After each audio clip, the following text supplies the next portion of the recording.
नमस्कार, cetane news देख रहे हैं आप। मैं हूं आपके साथ पल्लवी त्रिवेदी। यूपी चुनाव से पहले कांग्रेस पार्टी प्रदेश में अपनी पैठ बनाने के लिए लगातार बड़े बड़े वादे जनता के सामने कर रही है। एक तरफ जहां राहुल गांधी केंद्र सरकार पर हमलावर हैं, वहीं प्रियंका गांधी वाड्रा यूपी की योगी सरकार पर आक्रामक नजर आ रही हैं। लखीमपुर की घटना के बाद प्रियंका गांधी पूरे एक्शन मोड में नजर आ रही हैं। ऐसे में कांग्रेस की इस फुर्ती में बीजेपी और सपा का क्या कुछ कहना होगा, आइए आज हम आपको दिखाते हैं इस खास रिपोर्ट में।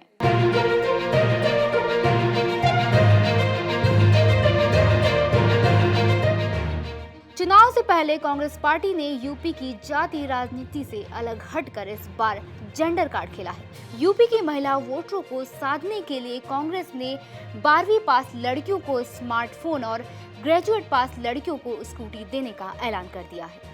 कांग्रेस को उम्मीद है कि इस कदम से यूपी की महिला मतदाता उसके साथ हो जाएंगी और इसलिए कांग्रेस के प्रवक्ता पार्टी के इस कदम से मास्टर स्ट्रोक बताते फिर रहे हैं। देखिए, हम लोग लुभावन वादे नहीं करते, हमारा संकल्प है, हम इसको पूरा करेंगे, ये हमारा वादा है। और देश की जनता को उसकी ज़रूरत है, उत्तर प्रदेश की जनता को उसकी ज़रूरत है।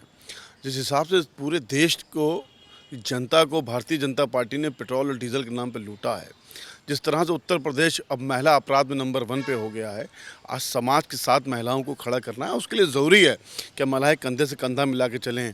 तो राजनीतिक क्षेत्र में महिलाएं इतना पीछे छूट रही थी, आज किसी महिला ने एक बहुत बड़ा ऐतिहासिक फैसला लिया है, हमें उसका स्वागत करना चाहिए। जहां एक तरफ कांग्रेस तमाम वादों और अपने जेंडर कार्ड से यूपी चुनाव में अपनी जीत का दावा कर रही है, वहीं दूसरी तरफ बीजेपी तो कांग्रेस को प्रतिस्पर्धा से बाहर बताती फिर रही है। कांग्रेस इस बात को बखूबी जानती है कि यूपी में महिला मतदाता बेहद अहम है, इसीलिए अपनी तरफ से जेंडर कार्ड खेलकर कांग्रेस ने महिला मतदाताओं को सबसे पहले लुभाने की कोशिश की है। ऐसे में कांग्रेस के इस कदम पर सपा और बीजेपी का क्या कुछ कहना होगा, आइए सुनाते हैं आपको। देखिए, कांग्रेस पार्टी जानती है कि उनको वो सत्ता में आने जा रहे नहीं है। उनकी संख्या हो सकता है 6 से 12 हो जाए या 12 से 15 हो जाए।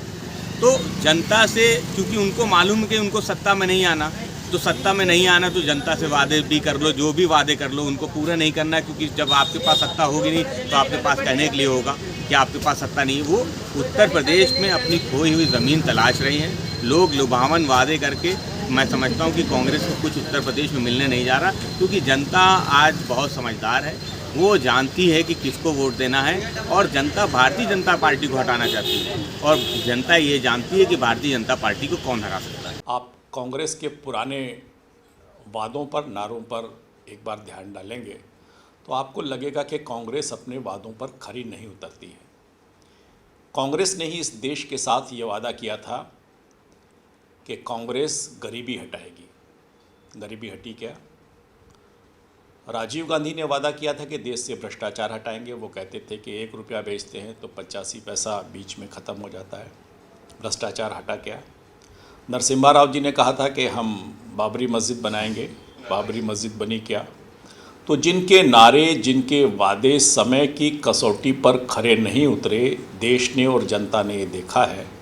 तो मुझे लगता है कि कांग्रेस के ये नए वादे बिल्कुल वैसे ही हैं जैसे कांग्रेस के पुराने वादे रहे हैं।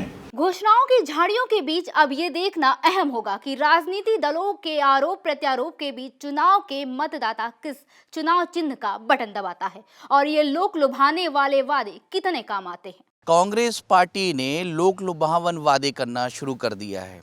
लड़कियों के लिए इंटरमीडिएट पास वो स्मार्टफोन देगी और ख़ास तौर पे जो ग्रेजुएट लड़कियां पास होंगी अच्छे नंबरों से, उनको स्कूटी देगी। और तमाम किसानों के वादे भी कांग्रेस पार्टी लेकर आ रही है आगामी 2022 उत्तर प्रदेश इलेक्शन में। देखने वाली बात है लोक लुभावन वादे से कांग्रेस पार्टी को आगामी चुनाव में कितना फ़ायदा होता है या नुकसान होता है, ये कांग्रेस के अस्तित्व का सवाल है। क्या कांग्रेस पार्टी इन लोक लुभावन वादे से अपने अस्तित्व को बचा पाती है कि नहीं बचा पाती है? वीडियो जर्नलिस्ट प्रांशु के साथ रजा अब्बास, लखनऊ, C10।